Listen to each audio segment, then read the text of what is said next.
Light weight బంగారు diamond ఆభరణాలు, వందల రకాల డిజైన్స్ ఏవైనా ధర మాత్రం ఒక్కటే.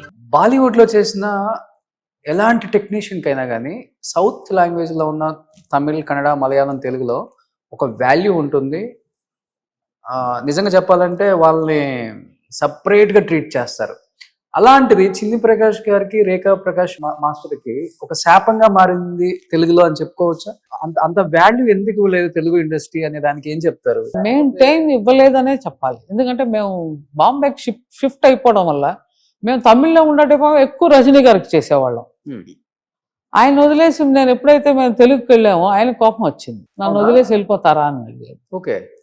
సో అట్లాగా నాగేశ్వరరావు గారు ఎక్కువ సపోర్ట్ తెలుగులో. ఫస్ట్ తీసుకొచ్చిందే నాగేశ్వరరావు గారు, దాని తర్వాత శోభన్ బాబు గారు, దాని తర్వాత నాగార్జున గారు, దాని తర్వాత బాలయ్య గారు. సో నెక్స్ట్ అలా వస్తుంది చిరంజీవి గారు. బట్ చిరంజీవి గారు ఎక్కువ తారా మాస్టర్ గారికి సపోర్ట్ చేసేవారు. బట్ అలాగనే మమ్మల్ని ఎప్పుడు ఏమీ లేదు అలా ఎప్పుడు ఏమి అనలేదు. ఆయన ఎవరు మమ్మల్ని సజెస్ట్ చేస్తే వెంటనే ఓకే అనేవాళ్ళు. సో అట్లా జరుగుతూ వచ్చినప్పుడు హిందీకి షిఫ్ట్ అయ్యాం, కన్నడ. సో అప్పుడప్పుడు రావడం వెళ్ళడమే కానీ ఎప్పుడు పర్మనెంట్ అనేది లేదు. ఒక 10-15 years బాలీవుడ్ లోనే ఉండిపోయారు కదా? 30 years అయిపోయింది. 30 years మీ హిట్ లిస్ట్ లో ఎక్కువ హిందీ సాంగ్స్. అది యాక్చువల్గా మాస్టర్ గారి కళ. అంటే సౌత్ సౌత్ సౌత్ అంటారు ఎప్పుడు. మీరు బాంబేకి వెళ్ళారంటే సౌత్ వాళ్ళే అంటుంటారు. సో ఆ సౌత్ అనేది కొట్టాలి అని. ఏమిటి ఆ సౌత్? తెలిసినంత వరకు south is the better technicians. అవును. సో దానిలో ఏ తిరుగు లేదు. డెఫినెట్ గా బెటర్ టెక్నీషియన్ సౌత్. సో ఎక్కడ చూసినా మీరు ఇక్కడ నుంచి సౌత్ నుంచి కెమెరామెన్లు వెళ్ళడం, సౌత్ నుంచి కొరియోగ్రాఫర్ వెళ్ళడం, సౌత్ నుంచి డైరెక్టర్ వెళ్ళడం. ఇప్పుడైతే డైరెక్టర్లు కూడా సౌత్ నుంచి. ఎందుకు మన సందీప్ రెడ్డి వంగ అందరూ కుమ్మేసాడు. So now it became a pan India. So there is no more doubts.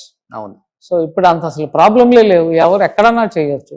కానీ ఆ టైంలో చాలా కష్టం. ఓకే. 30 సంవత్సరాలు బాగా చేశారు కాబట్టి ఎన్నో హిట్ లిస్ట్. అంటే మాకు తెలిసి ఒక 10 years మాకు ముద్రే సౌత్ వాళ్ళు అని. హీరోస్ కూడా హాస్పిటాలిటీలో డిఫరెన్స్ చూపిస్తారా? రెస్పెక్ట్ ఇచ్చే విధానంలో అప్పుడు చూపించేవాళ్ళు. సో హాస్పిటాలిటీలో చూపించలేదు, కానీ ఆ ఫీలింగ్ ఉండేది సౌత్ అని. ఓకే.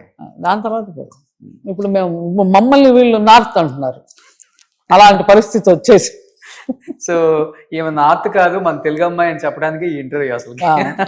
మన విజయవాడ, పక్కా విజయవాడ అమ్మాయి మన రేఖా Prakash master.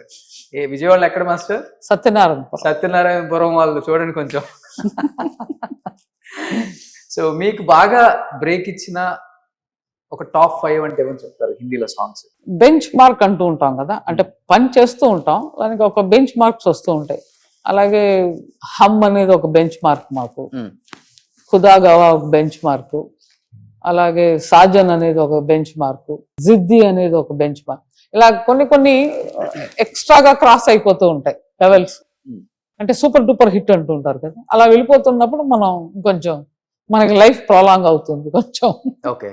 So last 5 years వచ్చిన సినిమాలలో ఇప్పుడు రీసెంట్ గా అయితే మాస్టర్ గారిది బుల్ బులయ్య, just not even 1 month. Okay. It's a super duper hit. Jodha Akbar లో సాంగ్ ఒక 2 lines పడతారు. జోధా అక్బర్ లో అందరికి ఇష్టమైన సాంగ్, మీకు నేషనల్ అవార్డు తీసుకొచ్చిన అజీమ్ और शान शहंशाह फरमा रवा हमेशा हमेशा సలామత్ రహే. అక్కడికి వెళ్ళిన తర్వాత హిందీ నేర్చుకున్నారా మాస్టర్? వీళ్ళు బేసిక్ గా మార్వాడీస్ కనుక వాళ్ళు ఇంట్లో హిందీ మాట్లాడతారు. సో వాళ్ళ ఇంట్లోకి నేను వెళ్ళాలంటే ఫస్ట్ నాకు హిందీ రావాలి. నేనేమో పక్కా తెలుగు అమ్మాయిని, హిందీ పొడిచినా కూడా అక్షరం రాదు. తర్వాత నేర్చేసుకున్నాను. ఓకే. పూర్తి హిందీ అమ్మాయిగా మారిపోయారు. అమ్మాయిలాగా మారడం అంత కష్టం అండి. పైగా విజయవాడ అమ్మాయిలు అంత చచ్చిన మారడం చాలా కష్టం. ఎందుకంటే ఫుడ్ అంతా మార్వాడి స్టైల్లో తినాలి కదా. కానీ సగం నా ఫుడ్ ఉంటుందిగా, ఆంధ్ర ఫుడ్. అప్పుడప్పుడు వేసేస్తారు కారం. అయ్యో వేయకపోతే చాలా కష్టం అండి. ఒకవేళ ఏమి అక్కడ కనపడితే ఆవకాయ కనపడుతుంది కన్ఫామ్. Okay, super.